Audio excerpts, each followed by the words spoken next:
Hello everyone. Welcome to the channel Edu Brain. I am Dr. Anjali Sharma. Here you will find productivity tips, academic motivation and many more. Just need a calm space to study with someone. You are in the right place. Hit that subscribe button and let's stay productive together. Thank you. Let's begin the journey together. I hope you will enjoy the study. Let's start the study. Today we will study chemistry, first chapter, matter in our surroundings. Actually, I will study or we will study together in Hindi so that we can understand everything. Okay चलिए तो हम start करते हैं आज chemistry का subject matter in our surroundings. अब हम पढ़ेंगे कि मैटर होता क्या है। मैटर क्या होता है? Anything that occupies space and has mass. Matter is anything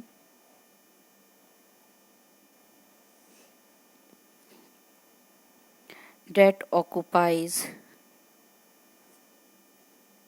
space and has mass is matter। हमारे सराउंडिंग्स में बहुत से वस्तुएं होती हैं जिन्हें हम देख सकते हैं, फील कर सकते हैं। हमारे सराउंडिंग्स में उनका शेप अलग होता है, साइज अलग होता है, टेक्सचर अलग होता है। हम एक एग्जांपल लेंगे टेबल का। जैसे ये टेबल है, we can feel the weight. हम लोग टेबल का वेट फील कर सकते हैं। अगर हम इस टेबल को उठा करके दूसरे जगह ले जाएंगे तो उस स्पेस में, जिस स्पेस में हम लोगों ने टेबल को रखा है, तो टेबल से एक स्पेस ऑक्युपाई हुआ है, उसको हम लोग वॉल्यूम बोलेंगे। एक और एग्जांपल लेते हैं। जैसे हमारे सराउंडिंग्स में एयर होता है। एयर को हम लोग देख नहीं सकते हैं, फील कर सकते हैं। तो एयर को हम लोग अगर बलून में फिल्ड करते हैं तो हमें एक वॉल्यूम मिलेगा, मास मिलेगा, वजन हम लोगों को पता चलेगा। तो इसलिए बोलते हैं कि मैटर क्या है, पदार्थ क्या है? कुछ भी जो कुछ स्पेस को ऑक्युपाई कर रहा है और उसका एक मास है, उसे मैटर बोलते हैं। एग्जाम्पल के लिए हम लोग ले सकते हैं table, chair, etc, air, water. Matter को हम लोग फिजिकल और केमिकल प्रॉपर्टीज में क्लासिफाई करते हैं। मैटर का क्लासिफिकेशन होगा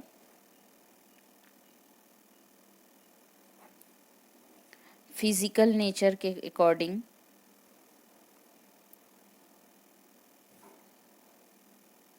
पहला इसमें आ जाएगा matter is made up of particles. Matter जो है वो पार्टिकल से बना होता है। आपको मेरी राइटिंग पसंद नहीं आ रही होगी, बट मैं आपको एक फ्रेश नोट्स लास्ट में दूंगी जिसे आप देख सकते हैं।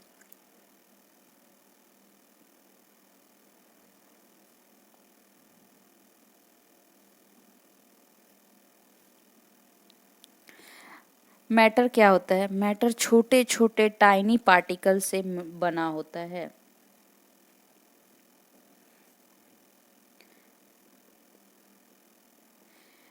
इसका मतलब है कि matter is not continuous but is particulate in nature. Particulate in nature का मतलब ही हुआ पार्टिकल्स। उसका नेचर जो होता है वो पार्टिकल्स होते हैं, छोटे छोटे छोटे छोटे कण होते हैं, जिन जिन कणों को एक साथ मिलाने पे पदार्थ बनता है, मैटर बनता है। दूसरा, फिजिकल नेचर के अकॉर्डिंग जो है वो particles of matter are very small. जैसे हम लोग एक एग्जांपल लेंगे। एक बीकर में हम लोग 2 to 3 क्रिस्टल्स ऑफ पोटेशियम पर मैग्नेट रखेंगे।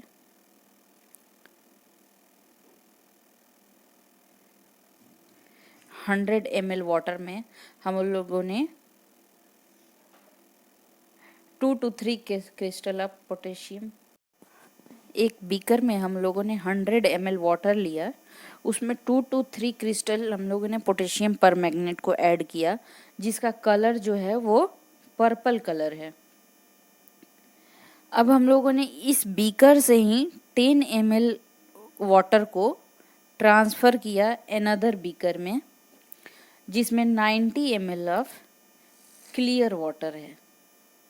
तो इसका जो कलर है वो कलर का इंटेंसिटी जो होगा वो धीरे धीरे डिक्रीज होगा, ठीक है, डिक्रीज होगा। बहुत सारे डाइल्यूशन के बाद, after many dilution,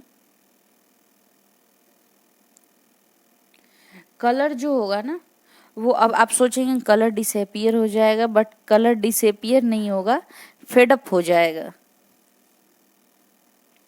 colour becomes lighter but it does not disappear।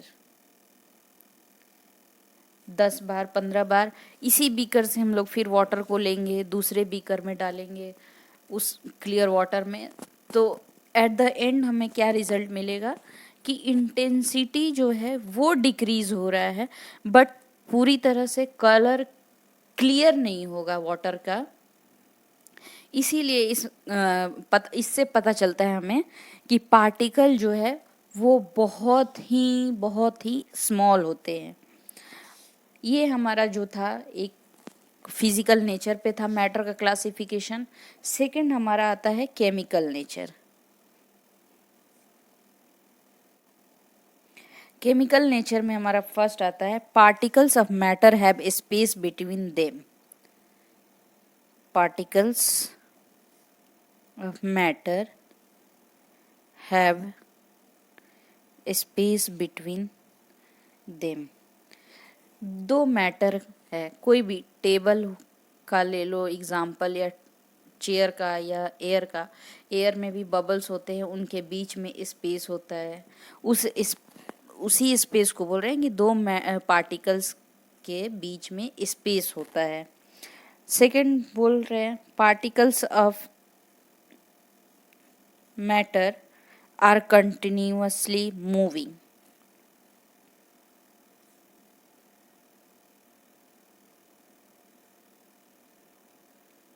Air में हम लोग कभी सनलाइट के प्रेजेंस में हम लोग एयर को चेक करेंगे तो एयर्स में बहुत सारे छोटे छोटे डस्ट पार्टिकल्स उड़ते हुए नजर आएंगे, तो इसलिए बोलते हैं particles are continuously moving.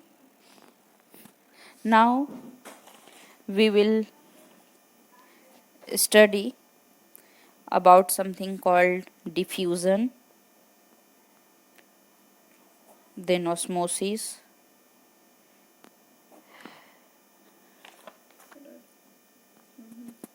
Diffusion और ऑस्मोसिस के बारे में हम नेक्स्ट लेक्चर में पढ़ेंगे, बट अभी केमिकल नेचर के बेसिस पे पहला हम लोगों ने पढ़ा कि मैटर के पार्टिकल्स के बीच में स्पेस होता है।